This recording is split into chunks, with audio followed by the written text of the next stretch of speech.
So Aditi is our today resource person who would be telling us about what is pelvic health issues in female athletes, and what can we do to treat all the female pelvic health issues. So, Aditi, I will hand over the mic to you. She is a pelvic floor physiotherapist working with JOGO Health, and we are very pleased to have you for this webinar. Thank you, Mansi. Thank you for that wonderful introduction. Good evening, all, whoever has joined on this Saturday evening. Thank you for taking out time and coming to something that I'm very passionate about. Thank you for Simply Sports Foundation and also Simply Periods for giving me this opportunity to talk about something that I'm really interested in. And having said that, in the participants, I know a few of them, and I'm glad that they have come today, even on the Saturday evening after seeing their patients. And some of them, I have known them from outside, and I'm really glad that whoever is joining, I hope this entire session is useful for you in case you have anything that you need help with or need to discuss a little bit more. I will leave my email ID. You can discuss in that per se. So going ahead, I will be sharing my screen. Yeah, so I think so we have major, few of the physios here who are interested, and we have Anamika also. So I read Anamika's form, like with respect to, she is a shooting, I think so she is a shooter. Hi Anamika, can you introduce your, yes, or you're a physio yourself? No, I'm not physio. I'm not shooter. I'm from Kolkata. I'm doing a sports management course, and I want to know. I want to explore this field. What is this Pelvic? It's a new word for me. I'm also curious about women's health, and also that I just joined. I get the mail from Simple Foundation, and then I just joined. Oh, nice. We have like a good mixture today. So yeah. Aditi, you can introduce yourself and yeah. I know we my great introduction was I think so cut short by my recording thing. So you can introduce yourself. Yes, Mansi, I will do that. Just 1 second.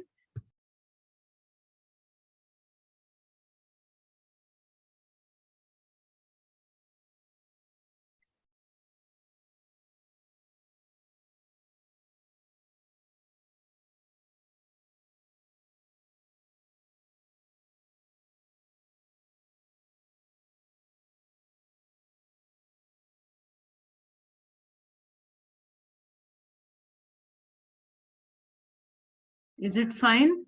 Like having any issues? Yeah, 1 second, Mansi. I'm not sure whether you're able to see my screen. I am able to see the screen. I just think you're trying to change the slides. Yeah, I'm trying to do that as well. It is not getting changed. Yeah. Okay.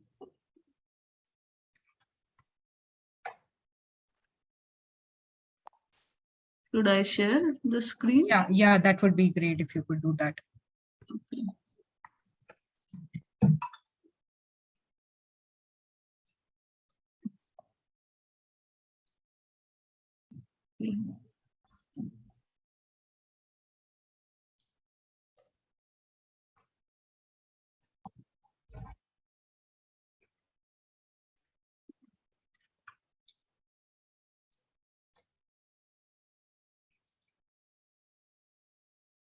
Are you able to see? Yes, Mansi. Thanks for the sharing of screen. Yeah. So, hello, good evening, everyone. Now we are jumping ahead to the topic. Before that, I would just give you a fair introduction about me. I know Mansi has given you some of the introduction, but this is something that I've been doing since close to 3 years now, working with JOGO in Chennai. We are advanced rehab center, and also we work especially in digital therapeutics. We have a specialized team of pelvic floor physiotherapists who are certified in treating all the pelvic floor dysfunctions. I have finished my bachelor's and master's from Manipal. I have done my bachelor's in 2018, I have completed, and master's in 2020. I also lead a team in JOGO and also work with some amount of training and clinical studies.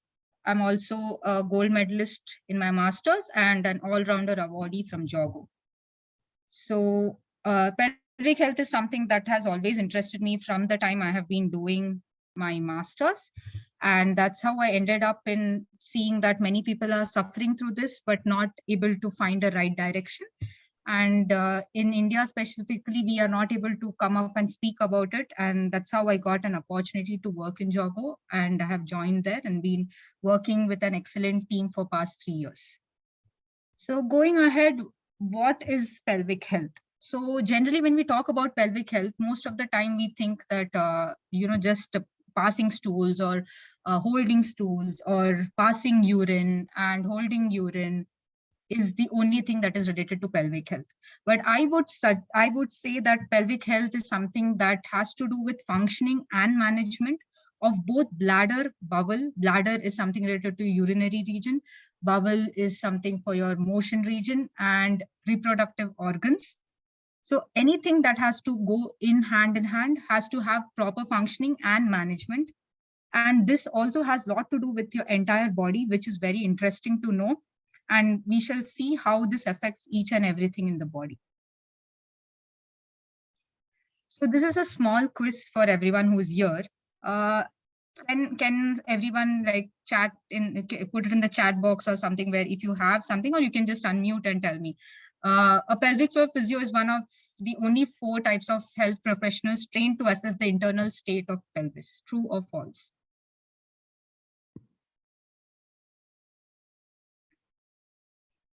Yes, Anamika has said it is true, and yes, that's the correct answer.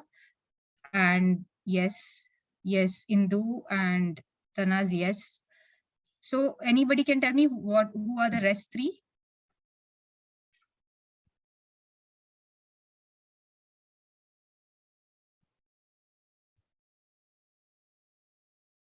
Any guesses who are the rest of the 3 people? Yes, gynecologist. Yes, very good. Yes. Yes, Shirin.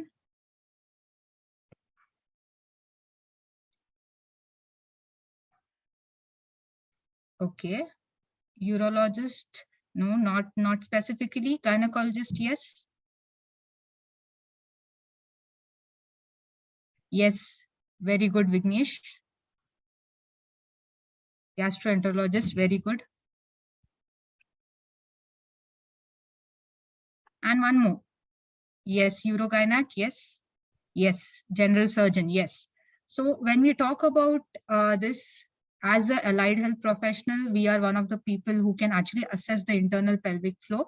And with that, we have our gynecologist, we have a gastroenterologist, and also we could take somewhere our primary physician care provider, who is also efficient enough to check for the internal state of pelvic floor based on this, but then has to send it to a particular person for the further management. That can be a gynecologist, or a gastroenterologist. Then the next question comes, does your breathing affect pelvic floor? How many of you think breathing affects pelvic floor? Yes. Okay. Okay, Shireen, yes. Very good. Excellent. So all of them have told me true. That is yes.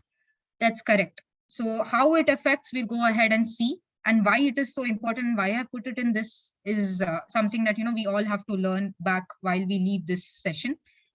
Then going ahead, Kegels is the only exercise to be done for pelvic floor. Is it true or false? Okay. Yes, Indu. Yes, Shireen.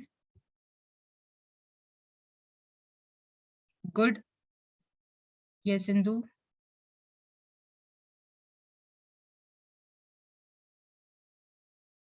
Yes. So how it is mentioned, yes, it is not the only exercise. We also have something called as reverse Kegels, or we can call it as down training, or there are multiple ways to call this, but it is not the only exercise to be done for pelvic floor, which is always suggested whenever you talk about pelvic floor, the first thing that comes to your mind is Kegels, but there is more to this, which we need to go ahead and look at. Stopping urine is Kegels exercise. True or false?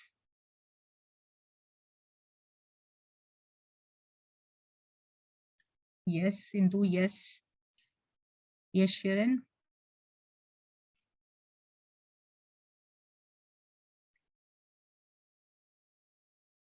Yes, so what they have said is right. It's not.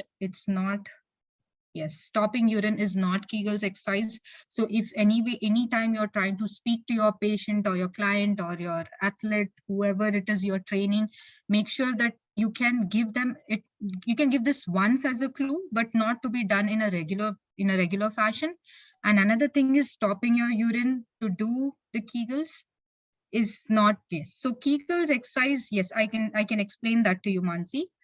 So yes, so Kegel's exercise, Kegels is nothing but it's a name which has been given by just a simple thing by pelvic floor muscle strengthening is known as Kegels, okay, in a layman term, because Arnold Kegels was the one who actually got famous while doing this.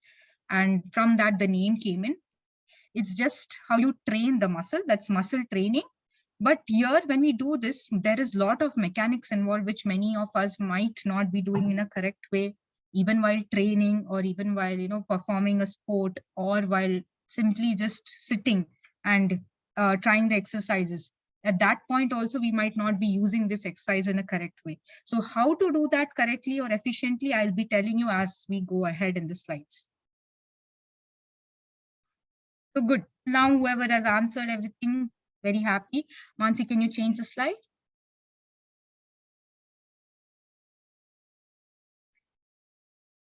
Okay. So going ahead, does anyone know what are we going to speak about? That was already done. So that's basically we were going to speak about pelvis. So when we talk about pelvic floor, many people have this kind of notion that pelvic floor and pelvis is all same. It's not like that. Pelvis is actually the bony structure that is very important, as important as your pelvic floor. Pelvic floor are the muscles, but pelvis would be the bony structure. Just to keep it in very simple terms, most of us are physiotherapists here, and most of us are someone who know all of this. So I would just quickly go ahead and explain you this. This is nothing but this is just a junction between your abdomen and lower limb, that is your upper abdomen and your legs. And there's a basically cavity in between where you have your pelvic floor and the perineum. So pelvic floor is your internal part and the perineum is something that is supported from the externally. Then you have your bony pelvis, which can be divided into anterior, posterior. Anterior is in the front, posterior means back. So if you look in the picture itself, front, you will see there is something called a symphysis pubis. There is an ischium, there is an ilium, which is again in the front. Posteriorly, that is back, you have a coccyx, that is down. That's your basically tailbone, and the sacrum that is attached here. So all of this makes a nice supported, like a cavity kind of thing, which helps you to basically have a lot of functions. Now, this is very important. Mansi, can you change the slide? Yeah, so when you go to see, there is a lot of functioning with this, as I was telling you. So the four major joints that we would be looking into in this would be SI joint, that is sacroiliac joint. Then there is symphysis pubic joint, sacrococcygeal joint. All these are the joints that are basically made in all the joints and making it the entire pelvis. Then there is what is the basic functioning of this pelvis? So whenever you have movements, you need this pelvis to be more into the movement and stabilize your movement and help you protect the pelvic and the abdomen viscera, that is your internal organs. And very, very important is optimal load transfer. Yes, Mansi, you can change the slide. Yes, so now we go ahead and talk about what is pelvic floor. Till now, we were talking about what was pelvis, that's the bony structure. Now we go ahead and talk about pelvic floor. Pelvic floor is something that is situated in your pelvic cavity, that is the entire bone that I showed you. It is composed of levator ani muscle, urogenital diaphragm, external genitalia, some amount of fascia, and neurological system. Just to keep it simple, just think of a cavity which is first having a layer of, if you look from upward, you have a levator ani, then you just go one level down, you have urogenital diaphragm, then you just go one level down, there is external genitalia. When I'm speaking all this, it will be like a big picture, but when we look at it, it is very small and tiny things happening, and it's amazingly beautiful how things work there. இதுதான் pelvic. Then you have something called as fascia, which is, again, it's a part of this, but you have something where there's endopelvic fascia and visceral fascia. Don't want to get in depth with this, but this is equally important to the muscles. Mansi, can you change the slide?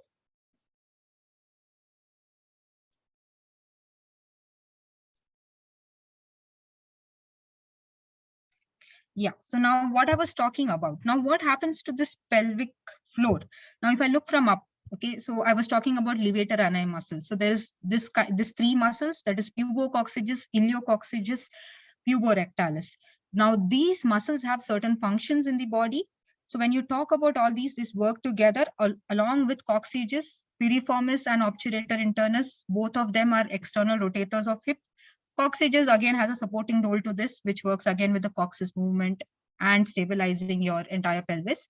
So when you talk about levator ani muscles, this is, you can see in the front, these are very tiny group of muscles. So when you see the first ring, that if you just look at the arrow of puborectalis, it goes still back. So pubis is nothing from the front bone till the backbone. Okay, I'll give you a simple explanation to the people who have not, have an idea. So it is nothing but it attaches from the front of your bone. If you stand, that's the front of your, that's the pubis, till the back, that is your coccyx. Just look at the name, that is pubococcygeus. Iliococcygeus is actually, the name is tricky. It is actually the origin comes from ischium, not from the iliococcygeus. And then it goes and attaches to the coccyx again. Some amount of it, the fibers go to the mid raphe also, which is again a part of connective tissue. Puborectalis again is a very it's a very important muscle again for defecation, as well as it comes from front and goes still back, and it's like a very long ring like structure. Yeah, so the one which I think Mansi is showing with the arrow, that is the one which is very important again. Now we were speaking about this. Now this is something we are looking from the top angle. That is your pelvic floor. That is your pelvic diaphragm. Now, if you are someone who is lying down in, just bending your legs and lying down, and what is the first thing that I see when we actually examine?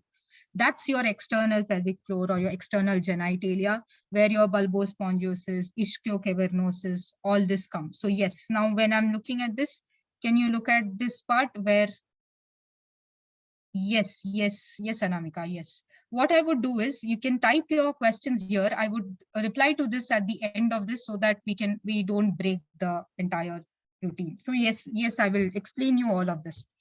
So yeah, so what we were speaking about was the external genitalia. So you will see front, there is something called as urethra, which is your urinary opening, vaginal opening, which is again important for your menstruation, your sexual activity, your childbirth. Then there is anal opening, where your motion has to come. Also, it is important for keeping continence. That is, whenever you want to not go to the toilet, also it should be holding on. So these muscles are equally important. So when I look from down, the external genitalia is what we were basically talking about. So there are multiple muscles who are again responsible more for the sexual arousal and more into that, but also has a lot of openings like we spoke about. Then there is fascia, as we spoke about. There is something they're called as urogenital diaphragm, which is again invariably in between levator ani and external genitalia. So yeah, that is comprising of your deep transverse. Yeah, you can change the slide, Mansi. Yeah. So that is something like you can, that is in between. You just think that, you're slicing the things into three. So in between, there is deep transverse perineum, sphincter urethrae, and inferior fascia. So this again helps in little bit on the continence part, as well as lot on the supporting structures. There are a lot of other things. 1 minute, Mansi.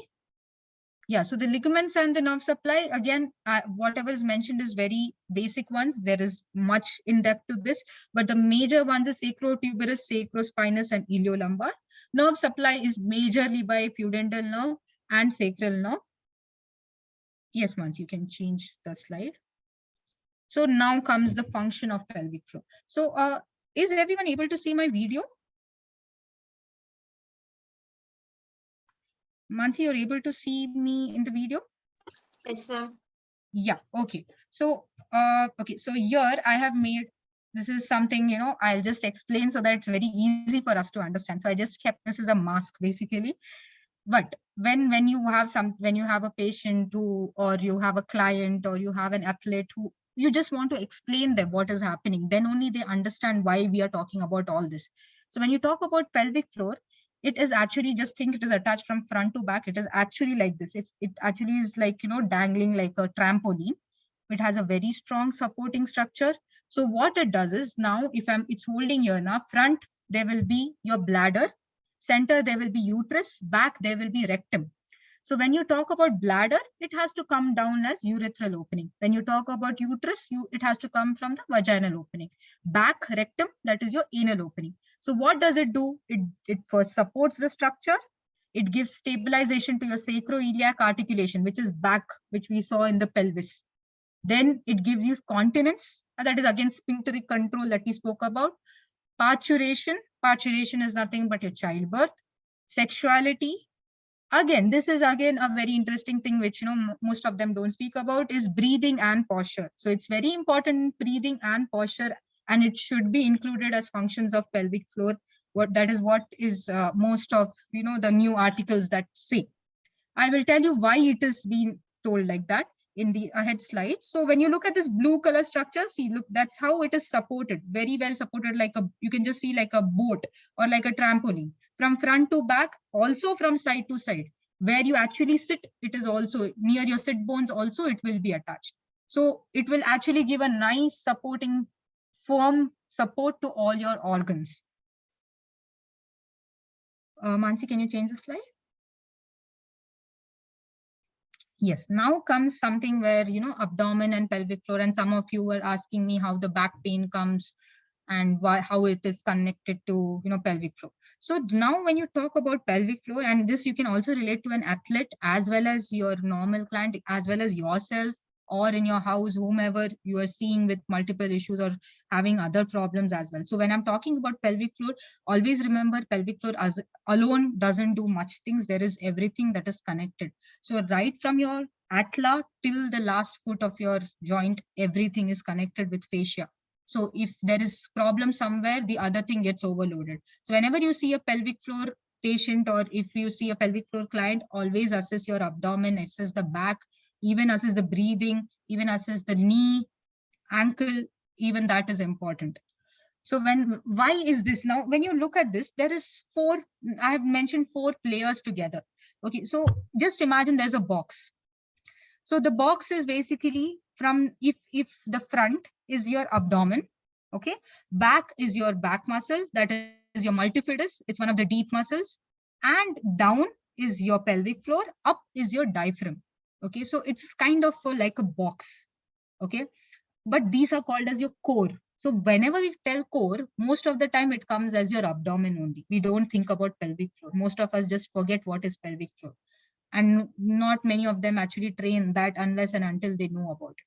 So if your diaphragm doesn't move well, if you are a person who keeps holding, keeps pushing down, or has a lot of anger issues and always holding the breath, and in the sports population specifically, there is a lot of usage of high jumps, and when you are actually having endurance training, all of this time there is if there is no proper diaphragm movement, the pelvic floor will not be moving adequately. So this, just think like a balloon. You filled a balloon. So if balloon has to get blown up, so if you're putting a pressure from up, the pressure has to come down also, and it gets dissipated in the front and back. So imagine the abdomen is not that strong, or if the abdomen is too strong, that is also an issue. If it is too strong or if it is too weak, both has an equal impact on pelvic floor disorders. So if you want to have a good pelvic floor or stable pelvic floor, you need to train on everything. But you can focus on the pelvic floor training first if you feel that that is more important. But it is equally important to see your multifidi. You need to see your abdomen. You need to see how your breathing pattern is. Also some amount of your intravocal muscles, which is again important. which not many people of us do know, is when you actually, even people who sing have problems with pelvic floor, because again, there is a lot of pressure changes created. So if you need a good pelvic floor, you need all of this to be working together. Mansi, can you change the slide? Yes. So going ahead, this is nothing but lumbopelvic hip complex. Here, what I was trying to tell is, that's what I explained you in the front. Now we call it in our language LPHC, that is abdominals, lumbar, pelvic, and diaphragm. All this is very important for us, because if you don't work on either one of it, it can definitely cause problems for the athlete in the future. So whenever you talk about an athlete, you need to have strong core muscles to generate power and stamina. You might be training for strengthening, or you might be training for endurance. And why this is important is, this core muscles, if it is not there, I explained to you, it is the junction, it's in the middle. So it is one of the major centers where you can generate maximum amount of power and stamina. And if you do that, you can encourage even injury prevention. And where a lot of studies are going on is where, when you have poor lumbopelvic hip complex, you can affect your tibiofemoral and patellofemoral joints as well. So in athletes, in the people who are continuously running or jumping, imagine how much amount of stresses are causing. And we generally either treat the knee or ankle, we forget about the pelvic floor, or we treat the pelvic floor and we don't see down. So even that has a lot to do with this. Because if you look at the muscles, some of the muscles will attach to your tibia, some of the muscles will be having a lot of origin and insertion to all the other joints. That's the reason this has to be going hand in hand. Yes, Mansi, you can change. So like I was saying, if lack of postural control is there by the athlete, they cannot transfer the optimal energy and can get injured. Basically, how can they get injured? Either they are compensating because there is no lack of force production, and there is force coupling relation alteration. Basically, the muscles that are causing all this force coupling is not getting adequately used, and one is getting done more and one is getting done less. And there's a very good study that has told that you need to have good kinetic control, that 55% of your upper body movement in throwing or driving of a stroke, you need to have a lot of power generation from your abdomen. And the abdomen actually even transfers the load from the down to up. It optimizes the load transferring. Here, one more point that I would make, not directly related to pelvic floor, but yes, there are certain connections to pelvic floor and scapular stabilization also. So whenever you treat a case, always go ahead and look if they have anything else also, especially in athletes. Yes, Mansi, can you change? So going ahead to what is the prevalence of pelvic floor disorders in female athletes? Actually, we tried to find out in Indian population. We could not find that much of good levels of evidence. It's always done in the outside population. Yes, Mansi, you can change the slide. So here what we found was UI is nothing but urinary incontinence, which was observed with higher prevalence among athletes who engaged in high impact sports, including running and jumping. There was one of the article which said that all elite athletes will have around 45.1% of prevalence of urinary incontinence and pelvic floor disorders. So this pelvic floor disorders, generally most of the article says there's urinary incontinence happening, or pelvic organ prolapse happening, or fecal incontinence happening. I will tell you why this happens and where we are not able to catch this and treat them adequately. Yes, Mansi, you can go ahead. So the additional factors, when an athlete is coming to you, what are the additional factors that you can see? Or there are a lot of articles that say this is basically, if there is higher age, parity, that is how many times the lady has conceived.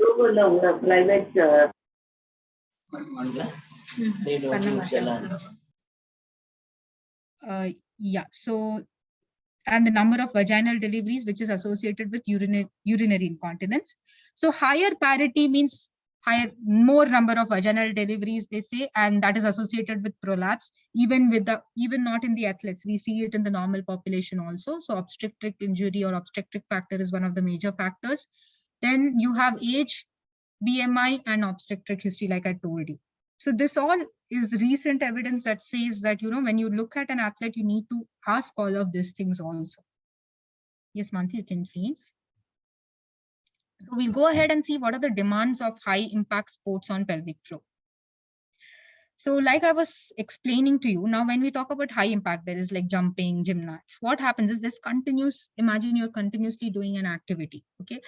Just in a simple way, I don't want to complicate it. Just think that you are doing certain activity, you yourself doing this, and there is continuous downward pressure on the pelvic floor.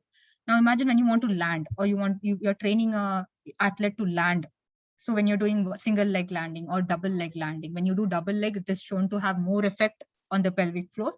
Downward pressure is there on the pelvic floor at that point. So if you have already some problem, it is going to weaken the pelvic floor. If you don't have a problem, you're going to do this prolonged way, and most of the times this will fatigue your pelvic floor. And if you go to see a lot of endurance programs, what we do, most of the training that we do has a lot of endurance programs that has a lot to do with fatiguing of pelvic floor. There is something called as genital hiatus, which is again, when you do an internal examination, we'll be able to find that out. And that causes pelvic floor. That causes pelvic floor dysfunction. That is your pelvic organ prolapse. So any organ that is coming down is called pelvic organ prolapse. Either your bladder can come down, either your uterus can come down, either your rectum can come down. Sometimes even your small intestine can come down. That is also possible. Sometimes all three can come down. Sometimes only two can come down. So this is very important for us to know. Except for urinary incontinence, there is also very high prevalence of pelvic organ prolapse. Yes, Mansi, you can change.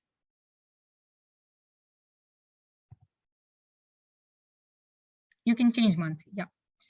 So like I was saying, high impact landing sports may lead to development of SUI in nulliparous women itself, who has completed prolonged period. So here you see nulliparous women also. So even people who are not actually having a child have to be screened for SUI. That's the main thing, because if you're training them for a prolonged time, there's a lot of fatigue happening in the pelvic floor.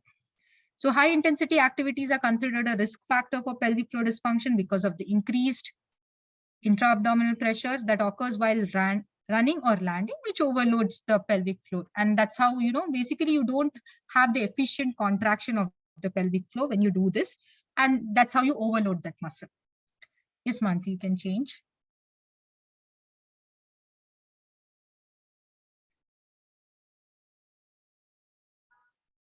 Yeah.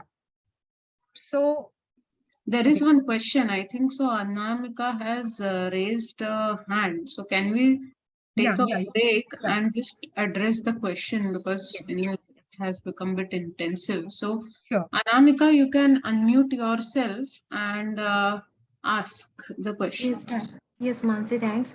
But because I'm not belonging to that background, science background, but recently I just read a lot of medicine related, we just understand now. So I just think about that overload training is also causism, right? Could you please explain? Because athlete is more important than training and all, because you already say it's a jumping, high jumping, holding, right? Running, this causes effect. Could you please explain? I want to know more and more. It's a most important topic. Thank you so much, Adithi and Mansi, to join this. Yes. So, Anamika, thanks for the question. Yes, what you said was exactly right. So when you actually load, it always, see, that's why I explained you. Just think about one athlete who's been loaded with, a prolonged periods of time. Definitely you should be checking for pelvic floor. But if someone is already having a pelvic floor dysfunction, which has not been addressed, we need to look into that, because not everybody comes out and talks about it. So they might be, having the dysfunction and getting trained again. And that might be putting an increased problem with basically what happens is they're doing the same activity again and again, or they are increasing the training program or training period, and the fatigue is happening. Fatigue means basically the pelvic floor is becoming tired. So when the pelvic floor becomes tired, there is something called as genital hiatus that is basically near your pelvic floor. The pelvic floor, you just think there's a space in pelvic floor, that space increases, which causes either some internal organ to come down, which can come down through your vagina, can come down to your anal opening also. Thank you. So just like to specify here, so in this case, a core. So as she said, core is having 4 muscles. So whenever you do any activity like simple walking also, your core is contracting. as you increase the intensity of activity like jogging, running, jumping, and in sports it is combination of everything, and especially if you're training with weights, like lifting, weightlifting, or doing heavy sessions of squat jumps, they are very high intense and breath controlled exercises. You need the control of breath to properly lift the weight. So in that case, if some person, okay, is doing heavy training, they would first get fatigue. And especially this can get coupled if the lady is pregnant, or after delivery she is trying to come back. So in that case, if the core is weak, these things can happen easily, like that. Yes, yes. And when we speak about core, that is what happens. We generally only train the global muscles. We don't actually go ahead and train the internal muscles, or nobody most of the time thinks about the pelvic floor. But that's how. And when you talk about pelvic floor, diaphragm, or these muscles are always active. They are not something that are sleeping and you are making them active. They have some amount of tonic contraction, which means it is active. It has this minimum threshold that it is active in. We just make optimum use of it when we need to do any activity. Thank you, Mansi. Yeah, so can you go ahead and change the slide? So yes, so this was also, I think Anamika was asking us what is the different symptoms of, the people Yes. who are having this. Yeah. So this is what we are, so this I've just broadly classified. There is much more to this, and I've not made it into diagnosis because it will become too much, overwhelming. So what we just think about a pelvic floor that is weak, or the pelvic floor that can be overactive. So you don't use the words hypertonic or hypotonic unless and until you have neurological origin in it. The recent article says that you should be using it as either weak pelvic floor or overactive pelvic floor, or you can use it as low tone or high tone. Now, what happens when you have weak pelvic floor? So just think about anything that has supporting dysfunction. Supporting dysfunction means what? The major supporting structure itself is weak. So what can it develop to? It can develop to pelvic organ collapse. It can develop to incontinence, where you might feel, the patient might tell, or the person might tell you, the athlete might tell you, I'm feeling some increased pressure down, some ball-like sensation, or when I'm jumping, or when I'm doing a squat, I feel that something is coming down. Sometimes they even tell you reduced sensation in vagina. There is heaviness in pubic region, that is your front region. They might have some problems with urine and the motion and the sexual life. Either there might be some pain, or they might find it difficult to pass urine, to stop urine. Yeah, Shirin, SUI stands for stress urinary incontinence. I will explain you that also in a head slide so that it's cleared about what it is and what is something that we focus on. Even recurrent UTI, but we need to be very careful when we talk about recurrent UTI, because not all recurrent UTIs are because of only pelvic floor weakness or pelvic floor overactive pelvic floor. This thing needs to be ruled out from a physician point of view also, or a gynec point of view. And then if there is something where you can, there are certain articles that say when the pelvic floor muscles are involved, you can have recurrent UTIs. So you should be checking on that and definitely work on the pelvic floor part. When we talk about overactive pelvic floor, overactive means what? These muscles are always tight or clenched. So what can it give you? It can give you pelvic pain, that is pain anywhere around your pelvic bone or that muscle structure which we spoke about first. It can also radiate. It can come to the abdomen. It can come to the back. It can also give you constipation, painful sexual activity, radiating pain like we spoke about, coccyx pain. Coccyx pain is nothing but the tailbone pain, difficulty to empty bowel and bladder contents. Basically, they will tell, I'm not able to empty. I feel I have to push. I have to take some time and start to urinate. Or the flow is not good. And then they feel that they are stopping the urine and passing. These people can also have recurrent UTI. There can be slow flow of urination. There can be frequent urination. Urge urinary incontinence can come in both.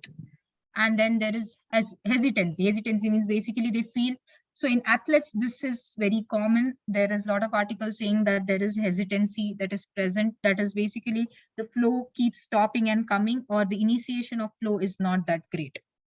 So these are the basic symptoms that the client can tell you.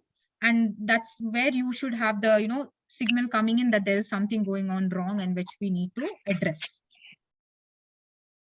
Okay, any doubts in this? If anything, just put it in the chat box. We'll address it later. So basic hypothesis is nothing but when we talk about pelvic floor activation or this, what happens is there is two major hypothesis that is going on. Many of us think that pelvic floor is thick and strong because there is co-activation of the abdomen muscles. Why abdomen muscles? This because there is something called as Cooley's fascia and Scarpa's fascia, which is fascia, which is again connected from top to down. That's what I said. From the up to the down, you have this fascia connected. So when you actually squeeze the muscle, the fascia also moves along with it, which can help you to activate the abdomen as well. So pelvic floor muscle weakness can be, again, what we spoke about, overloading and fatiguing, which reduces the blood supply, reduces the nutrients to that region, mainly seen in high impact sports. Now, another one interesting part, what I read on was, if there is increased loading to that region, you can have pubocervical fascia weakness that can again increase the bladder neck mobility. This is a little bit more technical, more more about how the bladder is being supported, because your bladder opening or the bladder that comes down has your pelvic floor supported to the bladder neck. So if your bladder neck, this is very strong, you will have good amount of continence. If your pelvic floor is not strong, you can have the SUI that someone was asking me about. Mansi, can you change? Is stress urinary incontinence. Yes. I will tell you that a little bit detail in the next. I have kept that as a slide so that people know. So here is another myth that people think. Women who regularly exercise or do pelvic floor exercises during pregnancy have a more difficult childbirth, which is not the case. So even if an athlete is there, regular low to moderate exercises during pregnancy is recommended, including pelvic floor muscle training, and that does not increase any risk of delivery complication or may have other problems, nothing like that. You should actually start working on your pelvic floor muscle right when you're actually pregnant. Yes, Mansi, can you change the slide? So yeah, that's how I was reading another one which said that pelvic floor muscle training during pregnancy may decrease the risk of urinary incontinence. If you actually train the person during pregnancy, you reduce the risk of urinary incontinence in the late pregnancy and postpartum. That is after the lady has delivered and she comes to you. That's very specifically seen in athletes. This is a beautiful article again. Can you go and change the slide? Yeah. So this is a basic recommendation that I found out. So when some of us will tell how will we train the person during pregnancy, the athlete is already very trained person. How can they maintain the physical activity during the pregnancy, or how can they do the pelvic floor exercise during pregnancy? So ideally speaking, gentle exercises is required and actually reduces the constipation during pregnancy, which is very commonly seen. And it is important for protecting the pelvic floor from this unnecessary strain. So imagine there is a baby in your uterus already putting strain in your almost 2 kgs, 2.5 kgs, sometimes 3.5 kgs baby, putting entire pressure on your pelvic floor. And there is a lot of hormonal changes also happening side by side. So generally there are certain exercises that you should avoid, and which can again protect your pelvic floor. That is high impact bouncing, all this during this basically you should try avoiding. Then there's exercises like, basically horseback riding, rocking, climbing, all these are extreme sports. So generally these contact sports are told not to be done during pregnancy time. So yeah, this is what we were talking about, urinary incontinence. So urinary incontinence, if I'll tell you very simply, is nothing but leakage of urine. Leakage of urine can happen in multiple things and is a very interesting and large topic in itself. So urinary incontinence can happen also in any age group. It is not customized to one age group. It can happen in youngsters. It can happen in person who is training, person who is postmenopausal. It's very common in all three of them. And urinary incontinence I have only picked up the ones which which specific to athletes right now. So stress urinary incontinence, urge, mixed coital. Stress urinary incontinence is when you actually cough or sneeze or laugh or jump that's where the leakage of urine happens. So what is the basic mechanism is, if your pelvic floor is not strong and you're increasing the abdomen pressure, that is the core pressure, you are going to have the down muscle giving up each time. So each time I jump, each time I'm cupping, each time I'm getting up, there is just giving up. So that's where that bladder, neck mobility, all that came into place. So if I'm going to cuff, I should actually be able to hold the urine. We all will not be leaking. Most of us might not be leaking. So if I cuff, my muscles have to be held strongly. If that is not happening, that is called stress urinary incontinence. Urge urinary incontinence, on the other way, is where you have urgency to, basically you have this sudden urge to pass urine. You're sitting, suddenly you get this urgency to pass urine and you have to rush to the toilet. Before reaching the toilet, on the way, you give up. Basically, the urine just comes out. So this is another stressful thing that happens in athletes. Mixed is combination of stress and urge. Coital happens in people who are sexually active, and while performing a sexual activity, they have the urinary incontinence. This is again specific to only the sports population that I have told. Then we don't have to forget there can be pelvic organ prolapse. So this is what? So imagine the entire floor has to hold all of the organs together.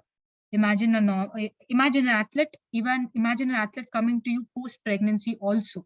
So we have to check the pelvic floor because that has already undergone too much of trauma during your obstetric time. So you need to see whether the person is able to activate the muscle or not. And not necessarily always Kegels. We need to know whether the person is even able to relax. That was my major thing to be talking about. So most of the time when we talk about training, we only think we have to strengthen the muscles, make an endurance program, make a strength program. But it's equally important sometimes in the incontinence cases to relax the muscle as well. Yes, Mansi, you can go ahead. So this is for some people who are seeing athletes or people who are actually seeing people with pelvic floor dysfunctions. How can you prevent and manage? I have given a basic overview. So there are certain, when you see a client, you should be actually checking on whoever reports with you hip pain, hamstring pain, knee pain, ankle pain. Anything of this has to be checked for pelvic floor. There is a recent article that says that only pelvic floor muscle training did not make any sense on athlete. Along with that education needs to be given. So why you need to do the training, how you need to do the training, and how you are actually able to activate your core muscles. That all needs to be done. That works together and does wonders on the athlete. There are certain preventive devices which can be used. That is occlusion to the bladder neck itself. So there is something that just goes inside the vagina and stays. That's called tampon or pessary.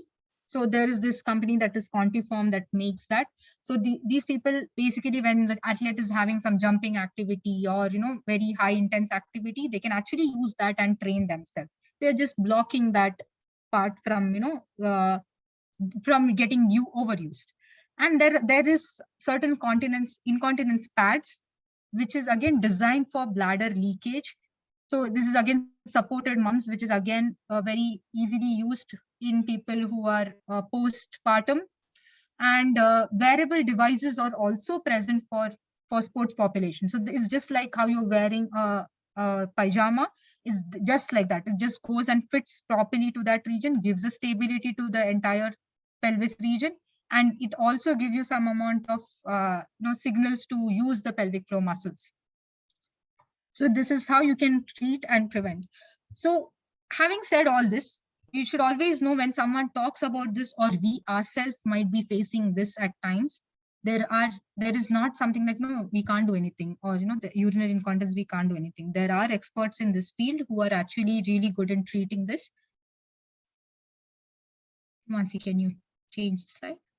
So yes, this is one of the important things. When you think you need to refer it to a pelvic floor physiotherapist, so doesn't mean that, okay, just because someone, never complained to you, they don't have the problem. So when you screen the person, you come to know it's not something that we come out openly and talk about. We don't talk about urine problems. We don't talk about, sexual life problem or motion problems. So when we are not able to speak about this, it's very difficult for someone to come and tell me that I have this issue. And it's a very sensitive region that we are actually discussing about. So when you can think of referring this person to a pelvic floor physiotherapist. So whenever you feel there is any urine leakage or fecal leakage is basically your stools getting leaked. If they feel heaviness, a drawing sensation, something coming down, we feel some ball-like sensation, or I feel some heaviness pulling me down. Any pain in the pelvic region, any pain in the pelvic area, this needs to be ruled out. That can be done by a pelvic floor physiotherapist. Difficulty in having intercourse, difficulty in emptying the urine and stool. So always remember, not only leakage, there can be the opposite happening. They can find difficulty in emptying itself. Any recurrent UTIs after a delivery for a preventive purpose, not to develop all the problems, and when there is chronic constipation. Chronic constipation is nothing but any constipation that goes beyond 6 months. So having said that, that's how we go ahead and we have very good pelvic floor physiotherapy team and physiotherapists coming up in India who are experts in this. So whenever you find someone having some problems, you can always refer it to them so that they can do their part and make the client or the athlete do better. So these are the basic screening tools that you can find out. This is the recent one where there is a screening tool developed specifically for pelvic floor dysfunction in female athletes. So this is a recent 2022 where they check for the symptoms, risk factors, clinical sports related characteristics. So there is, they basically named it as PFD Sentinel. These are the other outcome measures, or we call in our physiotherapist language, or screening tools, which we can actually take for the patient. And if you are not able to get the answers out from the patient, when you actually ask these all questions, they might tell you. So you will be able to direct the person properly to a proper specialist. Yes, Mansi, you can change. So this is just an overview. I'm not going to go in depth. So we do an assessment and we also do a treatment. So in assessment, my main focus would be to tell you is, don't forget, if you're treating pelvic floor, don't go to think that it doesn't affect the other things. It's an athlete, like how Mansi had explained you. Everything is connected from top to bottom. Not only an athlete, every human being needs to be actually assessed for the lumbar, postural assessment, SI joint assessment, your general MSK assessment, your knee and foot as well. And the breathing pattern, which is again important. You find someone who's coming and just pushing down and breathing heavily, having some other comorbidities, we need to check on the pelvic floor as well. So when we go ahead and check for the pelvic floor, you need to have a return informed consent, which is very important. We do not need to check. We should not be telling someone that I'm going to check your pelvic floor and that's all. That's how it is done. No, it's a private region. It's something we might not be comfortable talking about. So it is better to take a return consent before going ahead and seeing the case or seeing the person. Okay.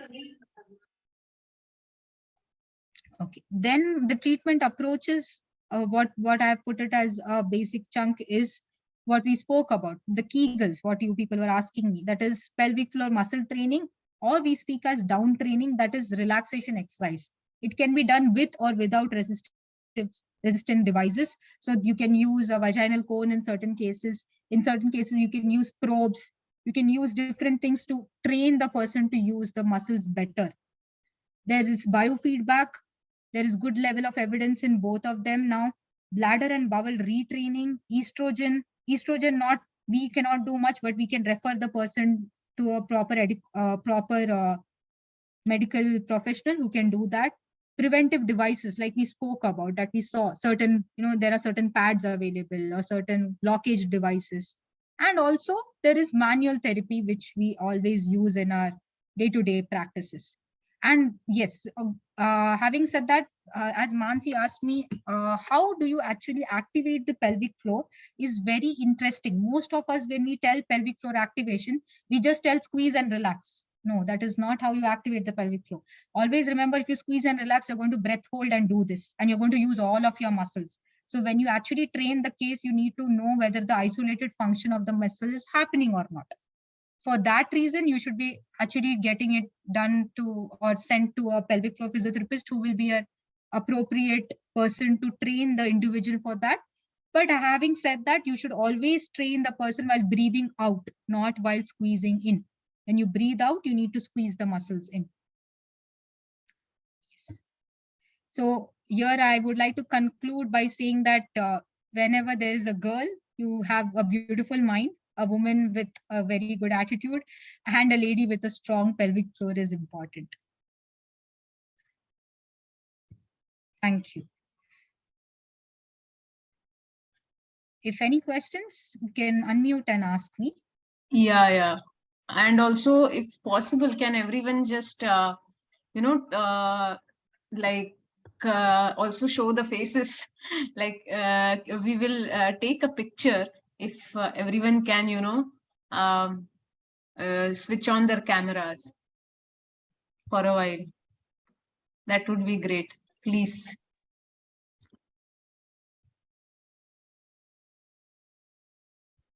Everyone is attending in such a dedicated way. That's that. And I would really like to people who can, ask questions. That would be great.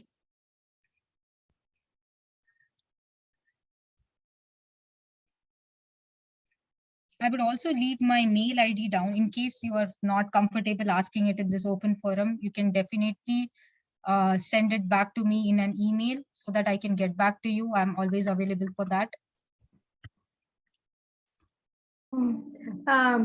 Could you please share the PPT with us? Who's that? Yeah. We'll share. There is By my mail.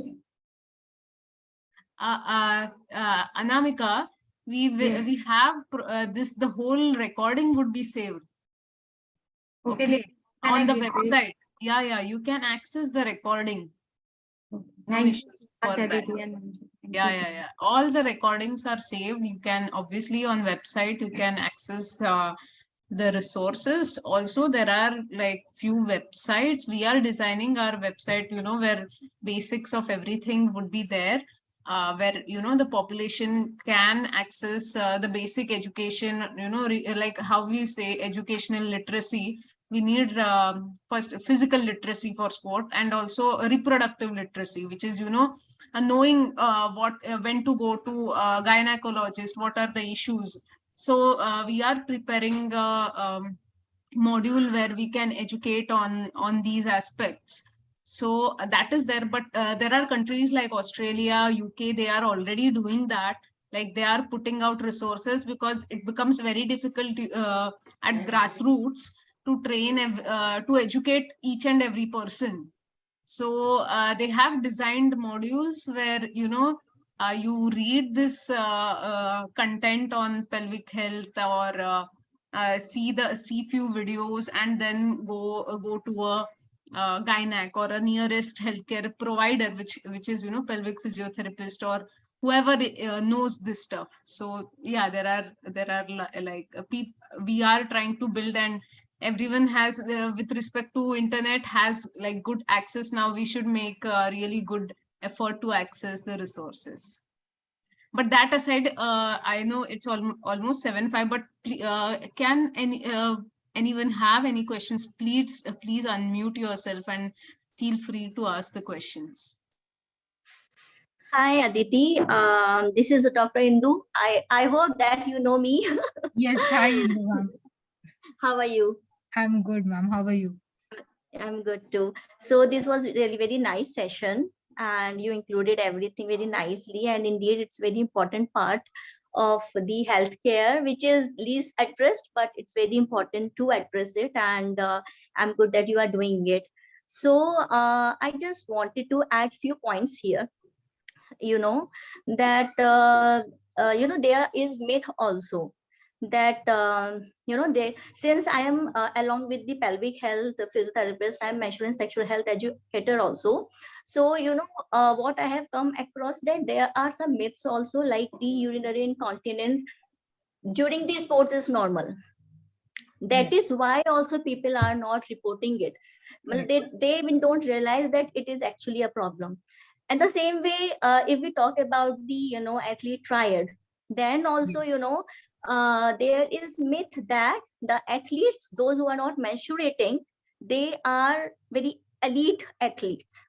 Yes. They take it as their appreciation. And because So the people from the Simply Foundation, they must be knowing about this thing, that it's very common, and they do not get the symptoms in very short term, on short term things, and they will get the symptoms later on, and they will not be able to connect it. So I think that the right education on this part is very important. And also there are so many studies which shows that the eating disorders, which is very common in the athlete sports especially, it's associated with pelvic floor dysfunctions because of two reasons. One is that as you mentioned, the amenorrheic, the estrogen is to be given in the amenorrheic athlete. So definitely if we are not getting periods, so we are not getting the estrogen, and then the along with the pelvic floor muscle, all muscles are getting weak. And also there is nutritional deficiency because of eating disorders. So along with physiotherapy, along with the pelvic health physiotherapy, it's very important that we have to find out the cause, so that we can treat that also. True, So these are few things. And also, like you said, that there is a problem with the strength, strength of the pelvic floor muscles. And so the people, those who are not into the pelvic health physiotherapy, so I just want to tell them that please always see a physiotherapist who is specialized in pelvic floor physiotherapy, because there may be chances that there is no strength issue as well. Even the coordination, maybe that they have a good strength, but they are not able to coordinate with their exercise, and they they leak. So these kind of may be there. So always look for somebody expert. So we have, like in physiotherapy, we have sports amputee, we have the specialist in the pelvic floor. So please don't get confused, these are two different specialties. So the people, those who are sports amputee, they may not have they are different from the pelvic floor physiotherapist. So I just wanted to tell this thing also, that don't get confused. So for pelvic floor issues, and for the fitness also, not only the issues, for the fitness also, please keep a loop with keep in touch with the pelvic floor physiotherapist.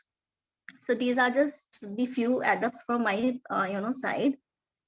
And really your session was good, and I really thank Simply Foundation for doing this session. Thank you, Indu. So you are right. But like from what my experience and working with Simply Sport Foundation and for athletes, what I've seen, like many organizations give screening forms. Like there is a female athlete triad screening form where they it's a very broad leap Q questionnaire, low energy availability female Q questionnaire is there, in which that is designed in I guess in US or Australia. I don't remember exactly, but it has a lot of questions in that with respect to your menstrual history, training history, and it is designed for like a American adult female or a Western country female, and they have a lot of questions regarding what contraceptive you use, what are you on any medical like contraceptive or any blocking like IUD or something like that. If you give this form to like a 14 or 15-year-old in India, they won't be able to fill it. So that question rests first on education, like are our athletes like educated? Do they even like know what these things are? And that starts the conversation. Like we should start from the basic, like what is many female athletes don't even know what are the 3 openings. Forget using like right product, like where vagina is, where urethra is. That's what the reproductive literacy about, like how your body well. So, and many other thing is like many females think that taking estrogen, progesterone, contraceptives is doping. That is one also thing, because these hormones, if they are not aware, like, what are the use of contraceptives, how if they take for long term, how it would affect their performance. So these are like very questions we are trying to solve and educate. So yeah, it needs a lot of work compared to other countries, because we have Yes, you are correct. Even people are going, athletes are going to their doctors to get prescribe the OCPs, contraceptives, so that they don't, they stop periods, and which will not impact their, their performance, Their their, performance. their training. And the education is not required only for the general public, including the athletes, even for the healthcare system also. Yeah, even the physios, yeah. What can be the impact, the short term and the long term impact of the pills, that it should not be prescribed to their athletes, even if they, until unless it's absolutely indicated. Yeah. Take So few I hope questions. that with the help of the channels like yours, we will be able to improve the literacy. Sure. Thank you. Thank you. Thank you. Anamika, you have question, or any other, any of you have questions, please ask. We have, I know we are too much above the time, but surely. I just Yes, wanted I to have add lots of something to Indu's points, because even the general population, we go to the schools, with 8th standard, 9th standard girls and talk about pelvic health, and also to the boys, because apart from athletes, the general population should also be aware about this and about the importance of pelvic health and exercises. And as you mentioned rightly, we have so many times we have seen couples, trying in the wrong orifice. We need to counsel them when it comes to, marital relationship and educations, when it comes to vaginismus conditions and so many other patients whom we get from fertility clinic and also from the urogynecologist. We need to start from the basics, even for the grown adults. Okay, so we have got a lot of big tasks to do, doing a great job. We need to create awareness about pelvic floor therapy among the general public, among the physical therapists, healthcare workers, and also among the doctors. Okay, Yeah, so yeah, we yeah. have got a big mission to do, and I'm so glad that we are all part of it and doing a great job. Good luck. Thank you, ma'am. I think so. Uma ma'am is. Uma ma'am is my HOD. Ma'am has been It's, working in. it's really great that, ma'am, you attended the webinar and gave valuable inputs. Really nice. Thank you Yeah, for it. always, always. And Adithi is doing a good job, great job. Thank you. Yeah, Anamika, you had any final question or anyone other than that? You can always, mail. You can mail to Simply Period website. I know this would be last question because we are very much overboard on the time. But yeah, still, yeah, go on. No, I just done. No, ask. Like No, we you can can take ask, a. you can ask, no problem. You can- Because you can- I'm more interested in psychology, because when it's come to women's health and all, and there is a India, there is a lots of high performance centers, sports center. They are hired to physiotherapists, they are hired to physiologists, but they are not hired to psychologists as well as. But how to improve in India? It's a developing country. I know it's a developing. We all know it's a developing country, but there is certain मतलब अभी भी ऐसा है ना, मतलब it just understand ना, तो grass root level में हम लोग जब जाते हैं तो मेंस्ट्रुएशन के बारे में जब बोलते हैं तो कोई ऐसे रूरल एरिया है पता नहीं चलता है, तो मतलब इस टर्म्स के बारे में how to improve, how to impact on the society, तो कैसे करके कह रहे, तो वो आप थोड़ा सा कर देंगे तो हम लोगों को और भी ज्यादा अच्छा होगा. Hope you are. Yes. So what you said, Anamika, that's what Mansi and Indu ma'am and Uma ma'am are trying to tell. What you said is very important. So yes, most of the time when we go to see, we always think about a physiotherapist or strength and conditioning person or someone who is like more involved in this. But as a person for psychologist point of view, yes, that is also important because they are going through a lot of stresses in the day-to-day activities, and talking about the basic things which we don't speak. That's why I said in my presentation I told some people might not be comfortable talking about this in an open forum, who can anytime mail me on that, but always remember that this has to start from somewhere. If we don't start it, we are never going to find any change. So even taking some simple things, that's the reason when I spoke to Mansi for this webinar, I told yes to her, because it was just a simple thing where it starts. We didn't want to do a big thing, but we wanted to know exactly what is the basic things where we can start. जैसे आपने भी कहा, आपको भी जैसे कोई पता चल रहा है जिनको ये प्रॉब्लम हो, how you can educate the person. उनको कैसे आप समझा सकते हो कि ये चीज भी नॉर्मल है, ये हम सबको होता है, this all something that is happening for everybody, but it has to be given in a subtle way, because it's not something that everybody will be able to take it when you speak about certain things. They'll be like, how are you speaking about this thing? So you have to put it in a way that they are able to understand and educate the family as well, not only the person. So that is very important. And also I would like to add point that since being educator, so I gave a lot of sessions in corporates and NGOs and rural areas. So I really admit that people don't open up. So, the maturation and sexual functions and dysfunctions are one part that even, we nobody would like to talk about. Yes.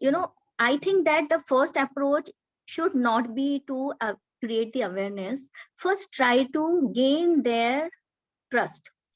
It may take a lot of time.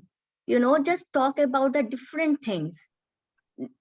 Don't jump on your, the session, that what is the hygiene, you should be doing that, you should be using that, what are the myths, and never talk about the myths first, because with the culture, a lot of sentiments are attached. If you will, in your first session only, you will start talking about myths and their culture and everything, they will lose the trust. So keep it at the last. Keep it for the last session, and you may be required, at least 5 to 7 sessions to gain that trust. Slowly you have to take out the the information. So it should not be a very machinery kind of a protocol type kind of thing, that you go and you just you just ask the things and you just tell your things and you just come back. So I think the rapport, because even in pelvic physiotherapy also, our patients don't allow us to do the internal examination in the first visit. Yes. So, we have to make a rapport, and that confidentiality, that their information will not be leaked. This thing is very important to develop first. And then only they will, open about it. And also, I think that you can approach with a questionnaire. Okay. And maybe verbally they will not be that comfortable. So whatever is the regional language, take a help of somebody who is very familiar in their own locality. Okay, take the help of that person. So this is called as the peer education. Okay, so take a help of peer, from their locality only, and develop a questionnaire. And sometimes you have to take a backstage. You will not be the first person to be, creating the education. It should be from their own locality. So there are different approaches. Like in corporate sessions, when I take, so the approach is much easier.